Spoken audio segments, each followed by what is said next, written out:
सिद्धि की शादी के बाद वो ससुराल चली जाती है। पीछे रह जाती है भाभी रानी। सिद्धि के ससुराल जाते ही भाभी कहती है, अरे वाह जी वाह, सारे कपड़े मेरे। हाय रे पैंट, अरे वाह वाह, मजा आ जाएगा। अरे ये सिद्धि की अलमारी के सामने खड़े होकर क्या बड़बड़ा रही है? जाकर देख मेहमानों को विदाई की मिठाई मिली कि नहीं। अब हाँ माँ जी, क्यों नहीं, लेकिन पहले कपड़े तो बदल लूं। अब रानी आ जाती है सिद्धि के उन कपड़ों में जो वो ससुराल जाने से पहले घर छोड़ जाती है। अरे रानी, कुछ दिन रुक जाती। अरे ये तो सिद्धि बिटिया को मैंने ही दिया था, बड़ा ही फबता था उस पर, तुझ पर तो कुछ खास नहीं लग रहा।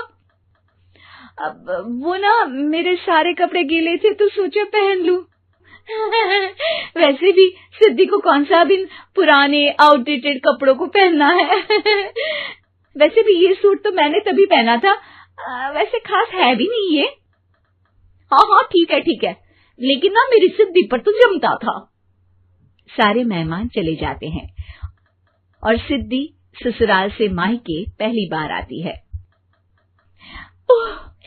अपना घर, अपना कमरा, अपनी अलमारी। ये बोलकर जैसे ही सिद्धि अलमारी खोलती है तो सामने उसके कपड़ों की जगह कुछ और ही रखा होता है। माँ, जरा कमरे में तो आना। सास और रानी वहां पहुंच जाते हैं। रानी ने पहनी होती है सिद्धि की जींस और टी शर्ट। अरे भाभी, ये क्या? ये तो मेरी बड़ी ही महंगी टी शर्ट है, इसे आपने घर में क्यों पहनी है? अरे बहुत मिलती है दीदी ये चौक की मार्केट में, 150 में। ओ भाभी प्लीज, ये एरोपोस्टल है, 2000 की एक टी शर्ट। ओहो, 2000 में तो दीदी 4 साड़ी आ जाए।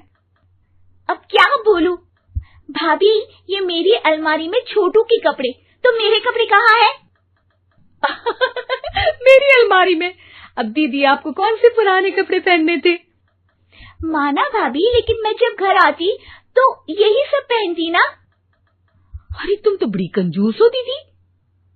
खैर, वक्त आता है जब सिद्धि ससुराल के लिए रवाना हो रही होती है। अरे रानी, अंदर से सिद्धि का गिफ्ट ले आ, लड़की पहली बार ससुराल से मायके आई है। रानी अंदर जाती है और एक सिंपल सी साड़ी लेकर बाहर आ जाती है। ये लीजिए माँ जी। सास बेटी को गिफ्ट देकर ससुराल भेजती है। अगले दिन रानी एक सुंदर सी साड़ी पहनकर सामने आती है। अरे रानी, ये तो वो साड़ी है जो मैंने सिद्धि को देने के लिए दी थी जब वो ससुराल ले जाती, लेकिन ये तूने कैसे पहन ली? अरे माँ जी, ये साड़ी तो मुझे बहुत पहले से ही पसंद थी, लेकिन चिंता ना करिए, मैंने सिद्धि के लिए भी अच्छी सी साड़ी दी है। हाँ। तभी सिद्धि का फोन आता है।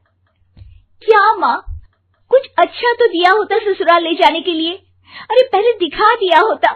यूं चमकते हुए पैकेट में नौकरानी वाली साड़ी मत दिया करो माँ। अरे बेटे, वो तेरी भाभी ने ना गलती से उससे पैकेट बदल गया। हाँ, मैं कल ही तेरे भाई के हाथ से तेरा वाला पैकेट भेज दूंगी। अरे रहने दो माँ, आई एम श्योर भाभी ने अभी वही साड़ी पहनी होगी जो तुमने मेरे लिए रखी थी। तुम तो समझ नहीं पाई उनको। खैर छोड़ो, मैं ज्यादा बोलती अच्छी नहीं लगती, रहने दो, आपको उन्हीं के साथ रहना है, फिर बात करेंगे। सास को रानी पर गुस्सा आ जाता है। वो उसके कमरे में जाती है जहाँ वो शादी का एल्बम देख रही होती है। रानी, मार्केट जाकर एक ऐसी ही साड़ी लेकर आ, कल प्रतीक जाकर सिद्धि के घर दे आएगा। अरे क्यों माँ जी, कितनी साड़ी देनी है दीदी को? यहाँ कोई सेल लगी है क्या? अरे चुप कर, मेरे बेटी के हिस्से की साड़ी खुद पहन ली, अब ज्यादा ज्ञान बांट रही है। एक दिन सिद्धि का फोन आता है। माँ, मेरी सास ने आप सबको खाने पर बुलाया है। सारे लोग सिद्धि के ससुराल पहुंचते हैं। खाना खाकर वो लोग निकल रहे होते हैं कि सिद्धि की सास सभी को गिफ्ट देती है। अरे बहन जी, बेटी के घर का खाना खा लिया, यही बहुत है जो आप ऊपर से गिफ्ट भी दे रही है। अरे बहन जी, आप भी कहाँ इन बातों पर विश्वास कर रही हैं।